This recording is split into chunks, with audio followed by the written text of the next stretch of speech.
Welcome to our channel SrcCodes. If you are visiting us for the first time, thank you for visiting, and if you have been here, I hope you like the articles or the videos that we have been making and posting on Agile and Scrum in general.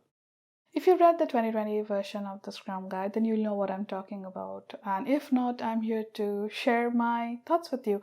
So in the 2020 version of the Scrum Guide, the biggest and one of the most contended and controversial change was doing away with the term servant leader and saying that the Scrum Masters need to be true agents of change and being the vessel that delivers value to the organization and the team, and they have to be true leaders. So I'm trying to figure out for myself that what would it mean to be a Scrum Master in today's world. The first thing that comes to mind is that being a leader, the Scrum Master should lead from the front. As in, this would mean that lead by example. So we do talk about the Agile mindset and I'm imbibing the values of Agile and knowing what are the pillars of Scrum and what are the principles that guide us. But beyond that, when we talk about implementing the thought process in real life, if somebody's struggling or somebody's new, they would be looking up to the Scrum Master to see how they react, how do they handle situations. So in that way, I think leading by example and leading from the front.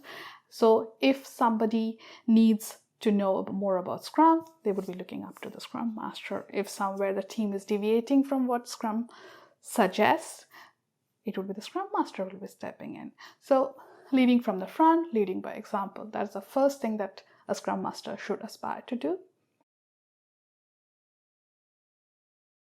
The second thing a Scrum Master will be doing is leading or supporting from behind.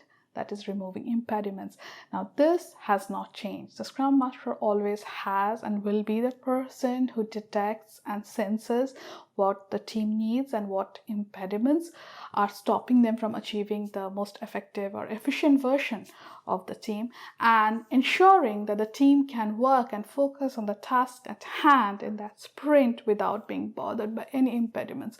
So it is his job to get that information from the team directly during the stand-ups, or be a visionary and guess what could potentially be a problem in the future and try to address this head on, again for the benefit of the team, so that they can be the most productive version of themselves. Third thing would be to empower the team members, empower them to take their own decisions, empower the developers to lead the stand-up call or the daily Scrum every morning, so much so that even the presence of Scrum Master is no longer required. So basically empowering the team to be self-managing is the most important thing, because it's only when they can decide what they want to do, how they want to do, and why they want to do it, is when the principles of Agile actually have taken life. So that's one of the important roles of being a Scrum Master, that he needs to empower his team so that they can take their own decisions.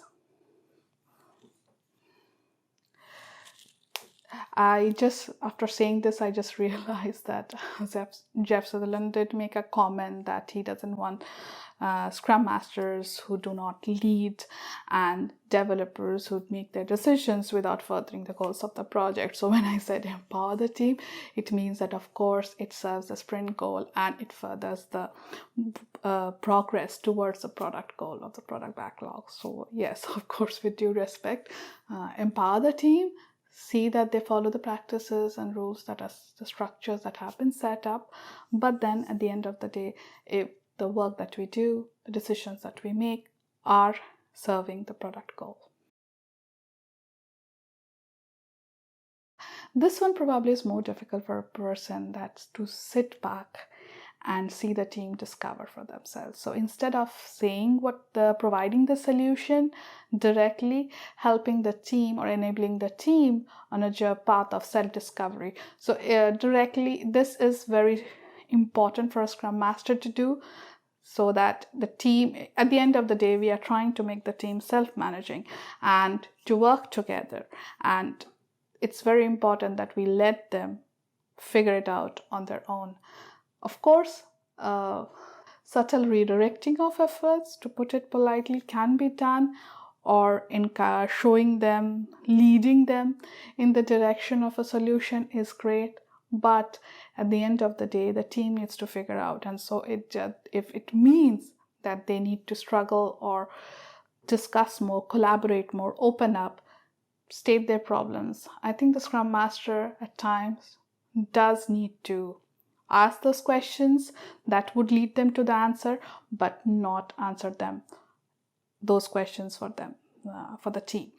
So basically, just lead with principles, ask the right questions, help the team to introspect, come up with a solution that works for everybody. And finally, he has to be a coach. He or she has to be a coach. So a coach as in how you can work together, how you can better lead daily scrums, how to do the sprint planning, how to size these stories, how to do estimations, how to prioritize. So the Scrum Master as a coach has different equations with different people. So he has a relationship with the developers. He does have a different, I would say, relationship with the product owner and how he can coach them. And to a certain extent, he does have a role to play with the stakeholders of the business in general. So doing this coaching with these different groups of people at the end of the day will make the organization more successful. So even though I'm saying it at the end, I think it is but obvious that coaching still is one of the key roles of a Scrum Master. So thank you for listening in. I just spoke about 5 top things that came to my mind. There is something, the Scrum Master needs to be a visionary, the Scrum Master needs to be a great mentor, and the Scrum Master needs to be an excellent listener. The Scrum Master needs to be empathetic. These are certain, I would say, certain traits that make a Scrum Master successful. I try to focus on the things or the actual actions of a Scrum Master that will help him become a true leader. Now, I would love to hear from you on what you think additionally should be the role or the traits that would make a Scrum Master a true leader in today's world. Thank you. Bye-bye.